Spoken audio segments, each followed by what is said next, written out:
విశాఖ ఉద్యోగాల పేరిట మోసాలకు పాల్పడుతున్న వ్యక్తిని పోలీసులు అరెస్ట్ చేశారు. తాను ప్రముఖ ఆధ్యాత్మిక గురువు పత్రిజీ శిష్యుడని చెబుతూ విదేశాల్లో ఉద్యోగాలు ఇప్పిస్తానంటూ నిరుద్యోగుల నుంచి డబ్బులు వసూలు చేసిన వెంకటరమణ అనే వ్యక్తి పరారయ్యాడు. 4 సంవత్సరాల తర్వాత మళ్లీ గోపాలపట్నంకు చేరుకోవడంతో బాధితులు అతన్ని పోలీసులకు అప్పగించారు. కేసు నమోదు చేసుకున్న పోలీసులు విచారణ ప్రారంభించారు. నేను అమెరికా వెళ్తున్నానమ్మా, యోగా నేర్చుకున్నాను. నేను అక్కడ అతను బద్రి అన్న అతను మాకు గురువు ఉన్నారు. ఆ గురువు ద్వారాగా మీకు జాబ్లు వేయిస్తాను. మీకు పిల్లలైనా మీ రిలేషన్షిప్ ఎవరైనా ఉంటే మీరు డబ్బులు కట్టండి, మేము జాబ్లు వేయించే బాధ్యత నాది. 2 నెలలు 3 నెలలు మీకు జాబ్లు వేయిస్తాము. మీరు ఫస్ట్ 2 లక్షలు అవుతుంది, తర్వాత 2 లక్షలు ఇవ్వండి అని చెప్తే మేము ఇవ్వలేని పరిస్థితిలో ఉండి నేను 1,50,000 కట్టానండి. ఇగోండి ఇవిడి 1,20,000 కట్టిందండి. మా అబ్బాయికి ఉద్యోగం వేయించుతానంటే నేను 1,20,000 ఇచ్చాను. ఏ ఉద్యోగం వేస్తాను? మేము అడిగాము ఏ ఉద్యోగం వేయించుతారంటే అక్కడ రేటు సాగల పని ఉంది, మంగళ పని ఉంది, మీ అబ్బాయి ఏం చేస్తాడు? మా అబ్బాయి కూడా తావి పని చేస్తాడు, తాడు బెండింగ్ పని చేస్తాడు, ఏదైనా చేస్తాడండి. 10th క్లాస్ చదువుకొని ఉన్నాడు. ఉద్యోగాలు లేక ఏ పని ఒక పని చేసుకుంటానండి అంటే మీ అబ్బాయికి ఉద్యోగం వేయించుతానమ్మా నేను, మీకు ఎందుకు ఊసు అనేసి అంటే 1,20,000 కట్టానండి. ఆ మధ్య మనిషి ద్వారాగా కూడా అప్పలనరసమ్మైన ఒక ఆవిడ, బ్రాహ్మణైన ఒక అతను, వాళ్ళిద్దరి ద్వారాగా కట్టానండి. ఇప్పుడు అడిగితే ఏమన్నారండి? ఇప్పుడు అడిగితే తెలియదని. దీనిపై మరింత సమాచారం మా ప్రతినిధి శ్రీనుబాబు అందిస్తారు. శ్రీను, చెప్పండి, ఈ ఉద్యోగాల పేరుతో పత్రిజీ శిష్యుడు ఎలాంటి మోసాలకు పాల్పడుతున్నాడు? Thank you Soumya. విశాఖలో మరో ఘరానా మోసం వెలుగు చూసిందని చెప్పుకోవచ్చు. మనం లక్షల రూపాయలు వసూలు చేసి విదేశాల్లో ఉద్యోగాలు ఇప్పిస్తానని చెప్పి లక్షల రూపాయలు వసూలు చేశాడు. అలాగే తను కూడా ఒక పత్రిజీ ఆధ్యాత్మిక గురు పత్రిజీ శిష్యుని అని చెప్పుకుంటూ కూడా ఇక్కడ బాధితులను కూడా మభ్యపెట్టి లక్షల రూపాయలు వసూలు చేసి పరారయ్యాడు. అయితే 2010లో ఇతను పరారయ్యాడు. ఇప్పుడు 4 సంవత్సరాల తర్వాత ఒక్కసారిగా మళ్ళీ గోపాలపట్నంలో ప్రత్యక్షమయ్యాడు. వెంటనే బాధితులు అతను గుర్తించి గోపాలపట్నం పోలీసులు కూడా వెంటనే అప్పగించడం జరిగింది. ఈ ఎవరైతే ఈ బాధితులు ఉన్నారో వారికి అన్ని విధాలుగా న్యాయం చేయాలి పోలీసులు. వాళ్ళని ఎవరైతే ఈ నేరానికి పాల్పడ్డాడో పులమలశెట్టి వెంకటరమణ అన్ని కఠినంగా శిక్షించాలి. అలాగే మా డబ్బులు మాకు వెనక్కి ఇప్పించే మార్గం కూడా చూడాలని చెప్పి బాధితులు కూడా అందరూ ఆందోళన వ్యక్తం చేస్తున్నారు. మనతో పాటు కొంతమంది బాధితులు ఉన్నారు. అతను ఎవరైతే వసూలు చేశాడో లక్షల రూపాయలు వసూలు చేశారో వాళ్ళ బాధితులు ఉన్నారు.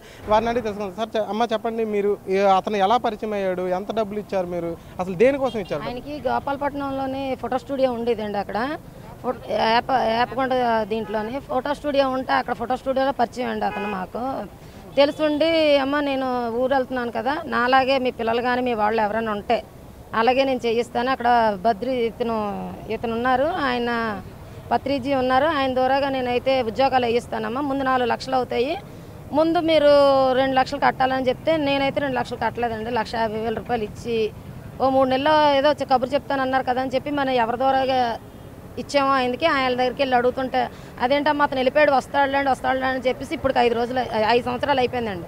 5 సంవత్సరాలు అయిపోతే ఇస్తారు కదా అని చెప్పేసి మనం చూస్తున్న టైంలోనే వాడు రేపు నిన్న వెళ్ళిపోవాల్సిందే, వెళ్ళిపోతాడని మాకు తెలుసుండి ఆయన వెళ్ళిపోతున్న టైంలో మేము పట్టుకొని జరిగి గోపాలపట్నం పోలీస్ స్టేషన్కి అప్పచెప్తే అక్కడ అన్నాడు, వీళ్ళెవరో నాకు తెలియదు అని చెప్పేసి చెప్పాడు అనమాట. వీళ్ళెవరో తెలియదు అని కానీ మాకు కోపం వచ్చి, అదేంటి ఎవరో తెలియదు అంటున్నాడండి, ఇలాంటి వాడిని అరెస్ట్ చేయాలి, తర్వాత ఏమో ఇలాగ అమ్మాయిలు కూడా చాలామందిని చీటింగ్లు చేసి ఇప్పటికే 5 భార్యలతో ఆయన ఇచ్చేస్తున్నాడు. ఆయన అంత కొడుకులు ఉన్నా సరే మరి ఆయన ఇలాంటి పనులు చేస్తున్నాడు కాబట్టి ఆయన శిక్షించాలని చెప్పేసి మా డబ్బులు వచ్చినా రాకపోయినా ఎలాగ నేరుగా అతనికి డబ్బులు ఇచ్చారా?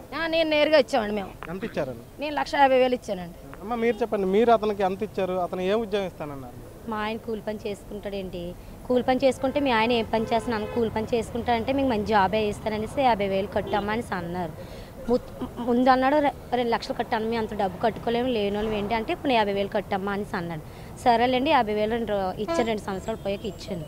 ఇస్తే అన్నాడు చాలా చండాలంగా మాట్లాడి, వస్తావేంటి నేను వెళ్ళి బాగా చూసుకుంటాను, ఊరు తీసుకెళ్ళి చాలా చండాలంగా మాట్లాడారండి. మీకు ఏమైనా పరిచయం చేసుకున్నారు? అంటే పత్రిజీ అని మీకు ఏమైనా సాక్ష్యాలు ఏమైనా చూపించారా? అంటే సాక్ష్యాలు అంటే మా ఇద్దరు వాళ్ళు కట్టారు, వాళ్ళ ఆమె పట్టి ఇచ్చాడు డబ్బులు. అతను ఏం చేస్తానని చెప్పారు? అతను ఏదో జాబ్ చేస్తానని చెప్పారు. అతను మీకు తీసుకెళ్ళి వేయిస్తానమ్మా మీ ఆయన గారికి వెళ్ళి అనేసి అన్నారు ఫస్ట్. తర్వాత నిన్ను తీసుకెళ్ళిపోతాను వచ్చి అమ్మ అనేసి చాలా చండాలంగా మాట్లాడారు. మీరు ఎంత కట్టారమ్మా? 50,000 ఇచ్చానండి. ఎక్కడ జాబ్ ఇస్తానన్నారు? అమెరికా, దుబాయ్ అక్కడ అని అన్నారు. అమ్మ మీరు చెప్పండి, మీకు అతను ఎలా పరిచయం అయ్యాడు? అతనికి ఎంత ఇచ్చారు మీరు? మాకు ఫోటో స్టూడియో ద్వారాగా పరిచయం అయ్యాడండి. వేపగుంటలో ఆయనకు ఫోటో స్టూడియో ఉంది. ఆ ఫోటో స్టూడియో ద్వారాగా పరిచయం అయ్యాడు.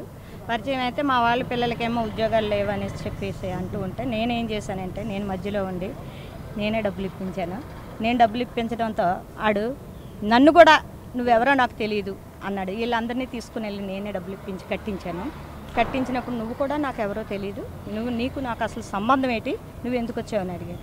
ఆయన పారిపోతూ ఉంటే మేము నిన్న ఉదయం 10 గంటల నుంచి తిరిగి ఆడు ట్రైన్ టైం అవుతుందని హైదరాబాద్ వెళ్ళిపోయి హైదరాబాద్ నుంచి యూఎస్ వెళ్ళిపోవడానికి వాడు రెడీ అయిపోతుంటే మేము కారులో వెళ్ళి పట్టుకున్నాము.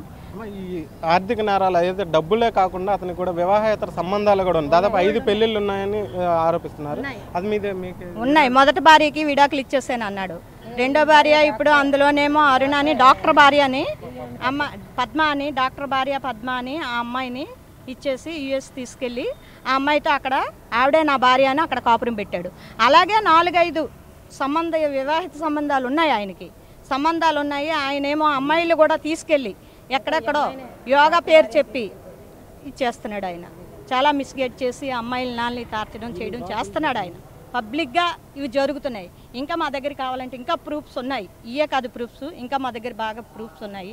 అవన్నీ మేము కోర్టులో ఇచ్చేస్తాం. మేము అలాంటి పత్రిజీలు కానీ ఇలాంటి యోగా గురువులని రమణన్న కానీ మేము ఎట్టి పరిస్థితుల్లో వదిలిపెట్టాం. అలాంటి ఎదవలను మాత్రం చీల్చి చెండాడతాం.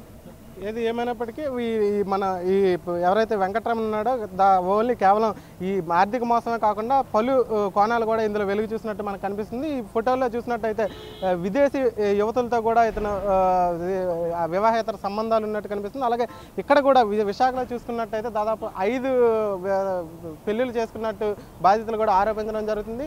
ఇది పరిస్థితి ఇక్కడ. Soumya. Right, thank you Srinu.